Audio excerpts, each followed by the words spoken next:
Hello বন্ধুরা, MAHS study চ্যানেলে সবাইকে স্বাগত জানাই। তোমরা যারা ক্লাস 5 অর্থাৎ পঞ্চম শ্রেণীতে পড়ছো, তোমাদের জন্য আজকের ভিডিও ভীষণ গুরুত্বপূর্ণ। পঞ্চম শ্রেণীর ম্যাথামেটিক্স অর্থাৎ গণিত সাবজেক্টের দ্বিতীয় পর্যায়ক্রমিক মূল্যায়ন 2025-এর প্রশ্নপত্র ও তার সমাধান নিয়ে আলোচনা করব। আজকের ভিডিওটি দেখে নিয়ে এই সমস্ত অঙ্কের প্রশ্নগুলো তোমরা যদি বাড়িতে একটু অভ্যাস করে যাও, তাহলেই আসন্ন পরীক্ষায় তোমাদের সাফল্য নিশ্চিত। তোমরা অনেক স্ক্রিনে দেখতে পাচ্ছ দ্বিতীয় পর্যায়ক্রমিক মূল্যায়ন 2025 শ্রেণী পঞ্চম, বিষয় গণিত, পূর্ণমান 30, সময় 1 ঘন্টা। অর্থাৎ তোমরা তোমাদের পরীক্ষার হলে সব মিলিয়ে সময় পাবে 1 ঘন্টা, ঠিক আছে? তো তোমাদের ফার্স্টেই 1 নম্বর দাগের দেখে নাও কি থাকবে। বলেছে 1 নম্বর দাগের কয়ের প্রশ্নটা ছোট থেকে বড় সাজাও। 0.009, 0.09 আর 0.6 এটি ছোট থেকে বড় সাজাতে হবে। তারপর খ নম্বরটি দেখো, স্থানীয় মানে বিস্তার করো। 6087.303, এগুলি কিন্তু সব সমাধান আমরা দিচ্ছি, ঠিক আছে? সমাধানও করে দিয়েছি। পাশাপাশি দেখো এখানে বলেছে আয়তক্ষেত্রের পরিসীমা কত। পরে ঘ নম্বর প্রশ্নে দেখো, বদমাস শব্দটির এম এর অর্থ কী। তারপরে দেখো 225 এর বর্গমূল কত। তারপরে প্রশ্নে দেখো কি বলেছে, 2/7 ও 2/21 এর মধ্যে কোনটি ছোট এবং কোনটি বড় সেটি লিখতে হবে। পরের প্রশ্নে দেখো বলেছে, বর্গাক্ষেত্রের ক্ষেত্রফল 144 বর্গমিটার হলে বাহুর দৈর্ঘ্য কত। পরের প্রশ্নে দেখো, আয়তক্ষেত্রের ক্ষেত্রফলের যে ফর্মুলা বা আয়তক্ষেত্রের ক্ষেত্রফল যেটি সেটি লিখবে তোমরা। ছয়টি দেখো, 33/1/2কে অপ্রকৃত ভগ্নাংশে প্রকাশ করতে হবে। এটা মিশ্র ভগ্নাংশ রয়েছে, অপ্রকৃত ভগ্নাংশে প্রকাশ করতে হবে। পরটি দেখো বলেছে, কোন বন্ধনীর কাজ সবচেয়ে আগে হয়। তারপর দেখো 8 বর্গ কত সেটা বের করতে বলেছে। এই গেল তোমাদের 1 নম্বর দাগের প্রশ্নগুলি, ঠিক আছে? প্রত্যেকটি কোশ্চেনের মান 1 করে রয়েছে, 9খানা রয়েছে, 9খান করতে হবে আর কি, ঠিক আছে? অপশন রয়েছে এখানে যে কোনো 9টি। পরের দাগে দেখো বলেছে, নিচের প্রশ্নগুলির উত্তর দাও, যে কোনো 6টি করতে হবে। 2 নম্বর করে এখানে তোমাদের রয়েছে, তাই 6টি করতে হবে। 6 দুগুণে 12 নম্বর এখানে তোমরা পেয়ে যাবে। প্রথমে দেখো যে অঙ্কটা দিয়েছে 1 নম্বর একের কয়ের অঙ্কটি, 1/4, 1/8, 1/16কে ছোট থেকে বড় সাজায়, ঠিক আছে? এগুলি কিন্তু ভগ্নাংশ, সব ভগ্নাংশের অঙ্ক, 1/4, 1/8 এগুলা। তারপর দেখো সরল করো দিয়েছে, 1/4 প্লাস 1/2 মাইনাস 1/6। তারপর দেখো গ নম্বরটি ছোট থেকে বড় হিসেবে সাজাতে দিয়েছে 0.05, 404.041, 440.401, 404.410, 401.401কে ছোট থেকে বড় সাজাতে হবে। তারপর ঘ নম্বর প্রশ্ন দেখো কি বলেছে, যোগ করো 15.75 টাকা আর 37.15, এটা দিয়ে যোগ করতে হবে।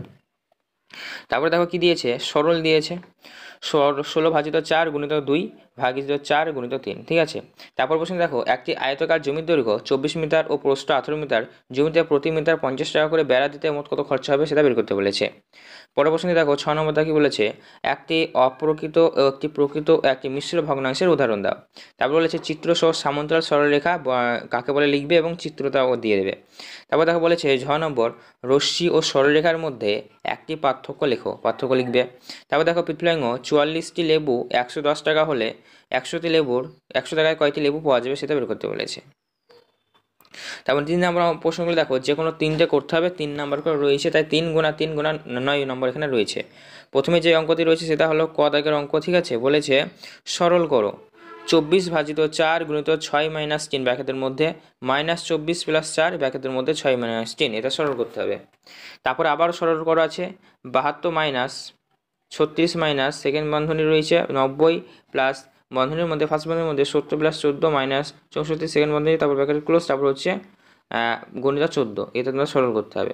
তারপর গ নম্বর অঙ্ক দেখো কি বলেছে, সমান ক্ষেত্রফল বিশিষ্ট দুটি আয়তকার জমির প্রথমটির দৈর্ঘ্য 28 মিটার এবং পরিসীমা 104 মিটার ও দ্বিতীয়টির প্রস্থ 22 মিটার, প্রত্যেকটি জমির ক্ষেত্রফল দ্বিতীয় পরিসীমা মানে জমির পরিসীমা বের করতে হবে। ঘ নম্বর অঙ্ক দেখো কি বলেছে, একটি আয়তকার খেলার মাঠের পরিসীমা 256 মিটার ও দৈর্ঘ্য 75 মিটার হলে ওই মাঠটির ক্ষেত্রফল বের করতে হবে। তারপরে ইঙ্গ নম্বর প্রশ্ন দেখো কি বলেছে, স্কেলের সাহায্যে 6.7 সেন্টিমিটার দৈর্ঘ্যের রেখাংশ অঙ্কন করো ও রেখাংশটির নাম দাও। খুব সহজ প্রশ্ন, চলো আমরা সমাধানটি দেখে নিই, ঠিক আছে? অবশ্যই ভিডিওটি মনোযোগ সহকারে সম্পূর্ণ দেখতে থাকো। অন স্ক্রিনে দেখতে পাচ্ছ আমরা একের কয়ের দাগের অঙ্কটা করেছি। নিচের প্রশ্নগুলোর উত্তর দাও ছিল, ছোট থেকে বড় সাজাতে বলেছিল। তো এখানে 0.009, 0.09 ছিল, 0.06 ছিল। তো আমরা প্রথমে কি করেছি, সবার আগে হরগুলোকে সমান করে নিয়েছি। দেখতে পাচ্ছ সবার হর কিন্তু 1000 করে রয়েছে। আর আমরা 1 দিয়ে গুণ করেছি 9 9, আর এখানে 1000 ছিল, আমরা দশমিকটা তুলে দিয়ে এখানে হরে বসিয়েছি, তো এখানে 1000 চলে এসেছে, 1000কে 1000, 9 9। সেম এখানে আমরা দশমিক তুলে দিয়ে নিচে সংখ্যা নিয়ে এসেছি, তাই এখানে 1000 নিচে সমান করতে হলে 10 দিয়ে 100কে গুণ করতে হচ্ছে। তো এইভাবে আমাদের হরগুলোকে সমান করে নিলাম। তারপরে লবের বিচার করে আমরা ছোট থেকে বড় আরাম করে কিন্তু এখানে সাজিয়ে নিলাম। ঠিক আছে, পরবর্তী সমাধানটা দেখো কি বলেছিল, স্থানীয় মানে বিস্তার 6087.303। তো দেখো আমরা এখানে 6 পর কত জিরো সংখ্যা আছে, দশমিকের আগে 3টে আছে, 3টে জিরো। তারপর দেখো জিরো ভ্যালু নাই, তাই আট আছে, 8-এর পর একটা দিয়েছি। এইভাবে কিন্তু আমরা এটা স্থানীয় মানে বিস্তার খুব সহজে করেছি। তোমরা হয়তো করেছো প্র্যাকটিস, তার তোমরা হয়তো জানো অঙ্কগুলো। তারপরে দেখো কি বলা হয়েছে, আয়তক্ষেত্রের পরিসীমা। তো আয়তক্ষেত্রের পরিসীমা কি, 2 গুণিত দৈর্ঘ্য প্লাস প্রস্থ, যেটা আমরা লিখেছি। তারপরে দেখো বদমাস শব্দটির এম এর মানে হলো মাল্টিপল বা গুণ। ঠিক আছে, তারপরে ইংরেজিতে দেখো 225-এর বর্গমূল বের করতে দিয়েছিল। 225কে আমরা রোধবার করে নিয়েছি, আবার 15 সঙ্গে 225, এই 15, তো আমাদের 15 হলো অ্যান্সার। তারপর দেখো 6 নম্বরটা দিয়েছিল কি, 2/7 ও 2/21-এর মধ্যে কোনটি ছোট এবং কোনটি বড় লিখতে হবে। তো আমরা সেমভাবে হরগুলোকে সব সমান করে নিয়েছি। তারপরে এই লবের বিচার করে আমরা ছোট থেকে বড় কোনটা সেটা আমরা বিচার করে লিখেছি। ঠিক আছে, তোমরা এই অঙ্কগুলো হয়তো জানো, সবাই জানো হয়তো, খুব সহজ। তারপরে দেখো কি দিয়েছিল আমাদের পরবর্তী অঙ্ক, 144-এর বর্গক্ষেত্রের ক্ষেত্রফল বের করতে দিয়েছিল। ঠিক আছে, তো আমরা খুব সহজে কিন্তু অঙ্কটা করে দিয়েছি। তারপরে যেটা দিয়েছিল সেটি হলো আয়তক্ষেত্রের ক্ষেত্রফল দিয়েছিল। তো আয়তক্ষেত্রের ক্ষেত্রফল কি, আয়তক্ষেত্রের ক্ষেত্রফল হলো দৈর্ঘ্য গুণিত প্রস্থ।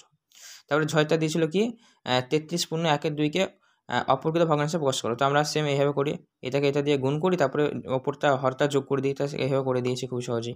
তারপরে প্রশ্নটা দিয়েছিল প্রথম বন্ধনীর কাজ সবার আগে হয়, কোন বন্ধনীর কাজ আগে হয়, ফার্স্ট বন্ধনী বা প্রথম বন্ধনীর কাজ সবার আগে হয়। তারপর যেটা দেওয়া হয়েছিল সেটা হলো আতের বর্গ বের করতে দেওয়া হয়েছিল। তো আতের বর্গ কত, 8 × 8 = 64। ঠিক আছে, চলো 1 নম্বর দাগের কমপ্লিট হলো। এবার আমরা 2 নম্বর দাগের অঙ্কগুলো দেখে দিচ্ছি তোমাদের। প্রথমে যেটা দিয়েছে সেটা হলো কোনটা ছোট কোনটা বড়, ছোট থেকে বড় সাজাতে হবে, ছোট থেকে বড় সাজাতে হবে। তো আমরা ঠিক সেমভাবে হরগুলোকে সব সমান করে নিয়েছি, যে করেই হোক।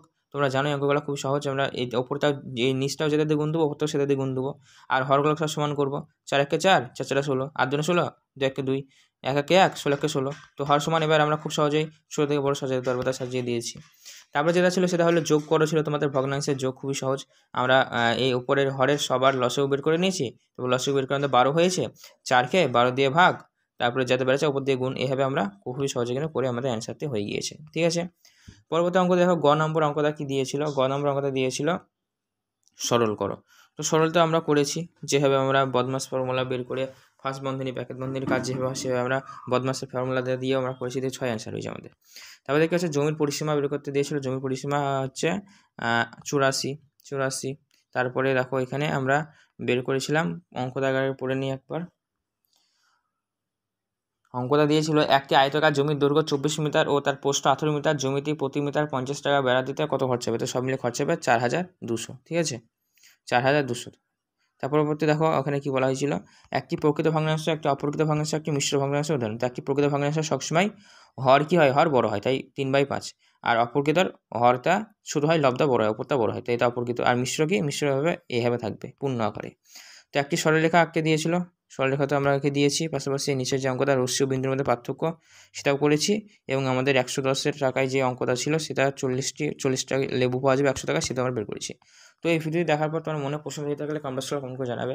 এছাড়া এরকমই গুরুত্বপূর্ণ ভিডিওর আপডেটগুলি সবাইকে পাওয়ার জন্য আমাদের চ্যানেলকে সাবস্ক্রাইব করবেন, পাশে থাকা বেল নোটিফিকেশন অন করবেন। ধন্যবাদ, সম্পর্কে দেখার জন্য আপনার দিনটি শুভ হোক।